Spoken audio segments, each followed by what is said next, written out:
Hello, various people of the internet. I've been told by quite a few people for quite a while that I should have a go at making YouTube videos for whatever reason. However, there was always the slight problem that I never really knew what to make them about, as my interests are a little bit limited, due to the fact that I waste my life preoccupied with nonsense. So, what I'm going to do is talk about a thing which I would say is the biggest waste of time in my life of all, which is, of course, playing mobile games on my smartphone. It's not exactly a secret that mobile games don't have the best reputation, and it's not exactly for no reason. They come up short time and time again when compared to their contemporaries on the PlayStation, the Xbox, the Nintendo, the PC, and the Samsung Smart Fridge. So I'm going to go over my top 3 mobile games that are actually good. Also, they're free, because let's be honest, I'm hardly going to spend real-life money to buy third-rate games on my £600 pocket filler. And no, that's not a joke about my penis. The games I'll be going over in this video have adverts and optional in-game purchases, but hey, just don't fucking buy them, alright? Okay, here we go. The first on the list, coming in at number 3, is Ball Blast. Don't let its simplicity fool you. This game is actually surprisingly entertaining. You play the role of a tank or a turret or whatever the hell it's supposed to be, moving along the ground, and your goal is to shoot bits, that's actually what the game calls them, up into the air so you can shoot the bouncy balls out of the air, just like in real life. We've all been there. You start off shooting 1 bit per second at the bouncy balls, but as you level your tank turret thingy up, you'll shoot more bits, and they'll increasingly do more damage per bit, until it eventually reaches the point where you're firing hundreds of bits at the balls, which are now flying directly into your face, which, if you're a mobile gamer, probably isn't anything new to you. This is going to be a classy channel. As the game progresses, you get nifty power-ups dropped to you, some really helpful like the freeze and ghost techniques, and some which are basically useless, such as the extra money thing, which gives you such a small amount of money that you'll feel like Jeff Bezos bankrupting a small-town library for an extra $5. I'm just kidding, Amazon, please don't kill me. So, it's a pretty basic game. It is just the same thing over and over again. I'd say this is the biggest negative about it, but the difficulty curve actually makes it worth playing. I'd say this is the biggest positive about the game. When you make a few tricky dodges in a row, you do feel kind of like a boss.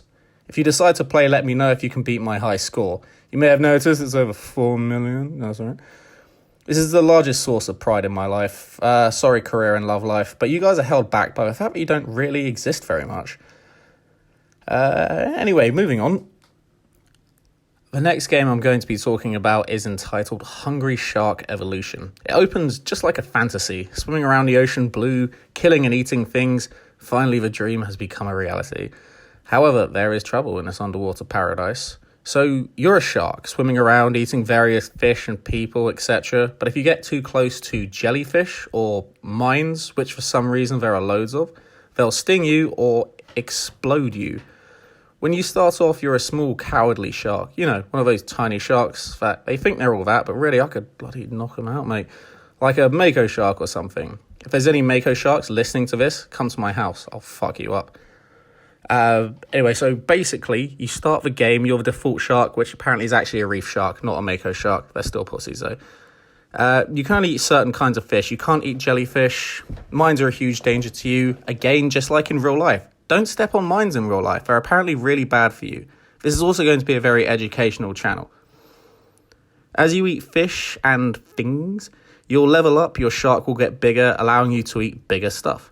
You'll unlock new sharks to play with, all of which are unfortunately fish, which are, inferior to mammals. I'm sure we all agree on this because fish are absolute fucking jokes. Team mammals, maximum strengths, and if there are any amphibians listening to this, don't even at me. You can all get fucked. Next up, we've got the mako shark. No need to talk about that. After you've gotten past that one, you start to get some classic sharks, such as the hammerhead shark, everybody's favourite fish with the head shape of a familiar practical tool. Unless you count the swordfish, of course. Hammerhead shark can eat lionfish, which were previously a big danger to you. You get the tiger shark next, which is really fast. Isn't actually a tiger of any kind of false advertising to be honest, but whatever. The great white, the most famous of all sharks, comes next. Finally, you can eat those pesky jellyfish that have been getting on your tits and up your asshole until now, that is. Next up, you finally attain the level of Megalodon, the legendary prehistoric shark which comes right after the Great White. You can finally fulfill your lifelong fantasy of killing a load of people on a beach and eating them like some kind of Al-Qaeda Hannibal Lecter fish. Not only that, but you'll be able to do all the classic shark stuff, such as launching yourself hundreds of feet in the air to eat helicopters, as I believe sharks are prone to do. I don't know, I'm not a marine biologist, but I did watch a trailer for that shitty Megalodon film, and, so I'm fairly educated. You can also unlock some other things like the electric shark, the fire shark, the robot shark, all of the various breeds of shark, which, as far as I'm aware, actually do exist in the real world. Incidentally, I'm not a big fan of swimming in the open ocean. The negatives of this game are it can be a little bit samey, and a lot of the more exotic sharks, which, like I said before, definitely do exist. You have to unlock by trading gems. It's basically impossible to get enough gems just by playing. So really you have to buy the better ones using real money. I'm not going to do that. The positives of this game are, as the map expands, when you unlock new sharks, it reveals that it's actually surprisingly big. You'll never really run out of objectives to complete as long as you're unlocking new sharks. Some of them are surprisingly hard, the objectives that is. And there's a really good boss battle where you fight this big crab thing. Right, so coming in at number 1 on this list, we have a game called Archero. I did actually have a couple of hesitations about including this one, as it's not as good as it used to be. A bunch of updates came out, with a few new weapons and that sort of thing, and it made the game a lot easier. But they are constantly introducing new levels with their updates as well, so that's a big positive.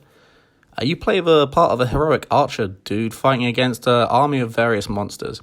Run your way through 50 sub-levels per main level. Sometimes it's less, but usually it's 50.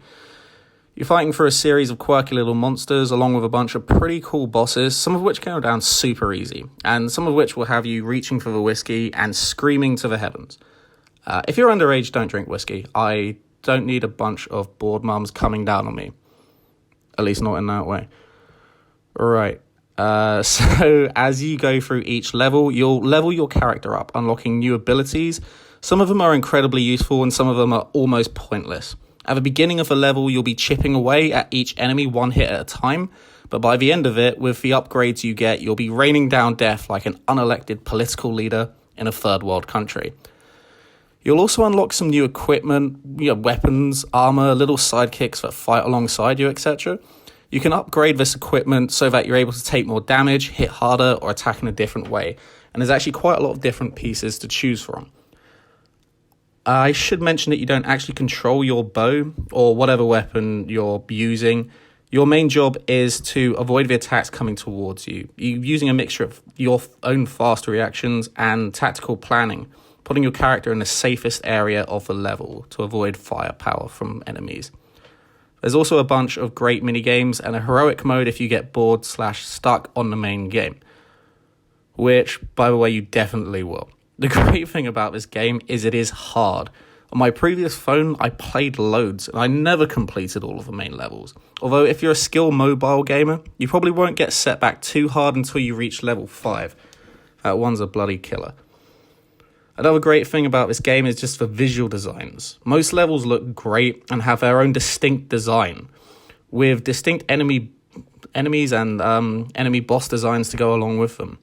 This is all without mentioning just how involved such a simple sounding game can get. There's loads of hours to be fun. Loads of hours of fun to be had from Archero, which is why I didn't hesitate for a second when placing it at the top, even though I said earlier that I did.